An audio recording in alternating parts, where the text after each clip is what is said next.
ডিমটা পোকা আছে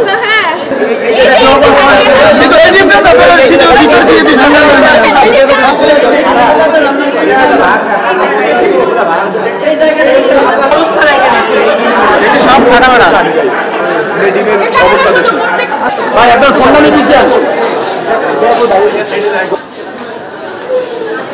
আচ্ছা ভাই পিছনে তো দেখুন তো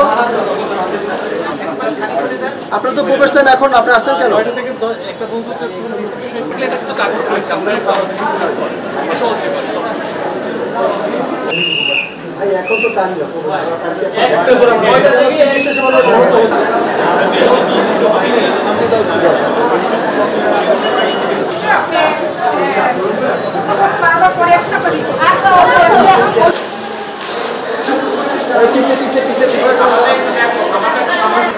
কন্ট্রাক্টর যে আছে সে সাপ্লাই করে আমরা ড্রেসিং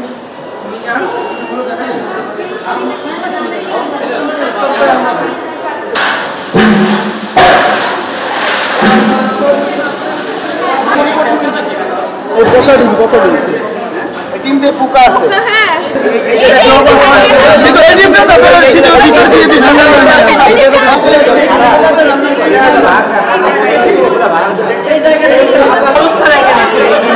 সব ফাটা ফাটা ডিমের অবস্থা দেখুন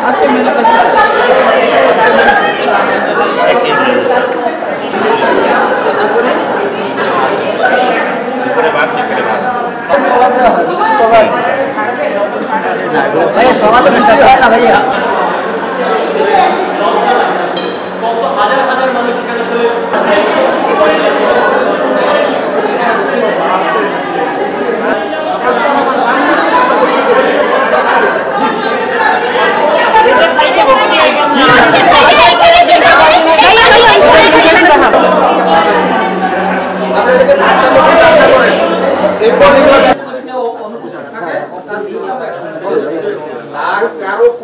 আপনারা এখানে যারা বিএনপি পন্থী ডাক্তাররা আছে তারা আওয়ামী পন্থী ডাক্তারদের চিকিৎসা সেবা যারা অসুস্থ হয় তারাই তো আশা করে পেয়েছে। আমাদের এই আন্দোলনটার নাম হচ্ছে বৈষম্য নেওয়ার জন্য দাঁড়িয়ে হচ্ছে, কিন্তু দুঃখের বিষয় এখন প্রায় 12টা বাজছে, লাইনের পর লাইন দাঁড়াচ্ছে, জরুরি বিভাগ থেকে আসছে। মানে একটু আমরা তার কথাটা একটু শুনি গিয়েছে এবং তারা বলছে আপনি 12টার পরে আসেন, আপনার রিপোর্ট দেখাই দিব। এখন যখন গিয়েছি তখন বলছে এই হসপিটালের খাবারের ডাইনিং পরিষ্কার রাখতে হবে এবং এই জায়গা যত ময়লা আছে সমস্ত ময়লা পরিষ্কার করতে হবে, পানির ট্যাঙ্কি যা ময়লা সব পরিষ্কার করতে হবে। আমরা আগামীকালকে আবার কর্মসূচি রাখবো, এই জায়গায় আবার আগামীকালকে আমরা আসবো। যদি আগামীকালকে ময়লা দেখি তাহলে হসপিটালে আমরা কঠোর ব্যবস্থা নেবো, কঠোর কর্মসূচি ঘোষণা করলাম আজকে আগামীকালকের জন্য। আগামীকালকের ভিতরে হসপিটাল টোটাল ক্লিন করতে হবে। আপনাদের যা দরকার আপনার উদ্যোগতা কর্মকর্তাকে জানাবেন। সরকারের পক্ষ থেকে আপনাদের বাজেট কম আছে না, আপনাদের বেতনে কিছু দেওয়া হয়, আমাদের টাকা দিয়ে বেতন দেওয়া হয়। আমরা হসপিটাল সুস্থ হওয়ার জন্য আসছি, অসুস্থ হওয়ার জন্য না। আপনাদের খাবার খেয়ে কেন আমরা অসুস্থ হবো, কেন আমরা আবার মৃত্যুর দোলে পড়বো? আমরা সুস্থ হওয়ার জন্য আসছি। আগামী 24 ঘন্টার ভিতর এইখানে দায়িত্বে যারা আছেন তারা যদি এইগুলো না দেন, আপনাদের একটাই দফা, একটাই দাবি, এই জায়গাটা পরিষ্কার পরিচ্ছন্ন রাখতে হবে। আমরা আজকে বাজার মনিটরিং করে এসেছি, ট্রাফিক করে এসেছি। এরপর আমাদের আজকের কার্যক্রম ছিল শেরেবাংলা মেডিকেল কলেজ। এখানে আমরা শুনেছি যে বিভিন্ন ধরনের অপকর্ম সিন্ডিকেট হয়ে থাকে। তো আমরা এসে পেলাম, প্রথমে হচ্ছে খাবারেরটা বলি।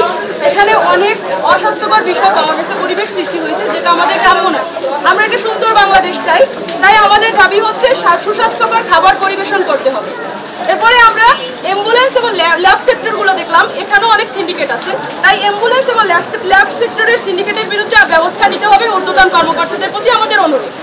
এরপরে হচ্ছে আমরা যে ওষুধ পরিবেশন করে সরকারি যে ওষুধটা, এখানেও তারা ওষুধ পরিমাণে কম দিয়ে থাকে অনেকে, আবার অনেকে এটা থেকে বঞ্চিত হয়। আমরা চাচ্ছি যে এটার বিরুদ্ধে ঊর্ধ্বতন কর্মকর্তার ব্যবস্থা নিতে হবে, যাতে তারা সুষ্ঠুভাবে সাধারণ নাগরিক যাতে প্রত্যেকে সরকারি ওষুধগুলো পায় এবং তারা যেন এই সুবিধা থেকে বঞ্চিত না হয়। আমরা সবার সমন্বয়ে আজকে শেরেবাংলা মেডিকেল কলেজ পর্যবেক্ষণ করতে এসেছি। এর মধ্যে আমরা এসে অনেক অনিয়ম দেখতে পেয়েছি। আমরা এখানকার যে প্রতিনিধি রয়েছে বা কর্মকর্তা রয়েছে, ঊর্ধ্বতন কর্মকর্তা রয়েছে, তাদের কাছে হাত জোর করে একদম অনুরোধ করছি, স্যার এখানে সবাই রুগী। আপনাদের কাছে সেবা নেওয়ার জন্য এই মানুষগুলো আছে। এদেরকে বাঁচানোর দায়িত্ব হচ্ছে আপনাদের। আপনারা মানব সেবার ধর্মটাকে প্রাধান্য করে আপনারা কাজ করছেন।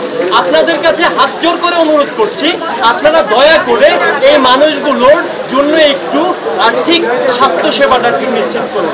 স্বাস্থ্যসেবা একটা মৌলিক অধিকার, এই অধিকারটা একটু নিশ্চিত করুন। আপনাদের কাছে হাত জোর করে অনুরোধ করুন।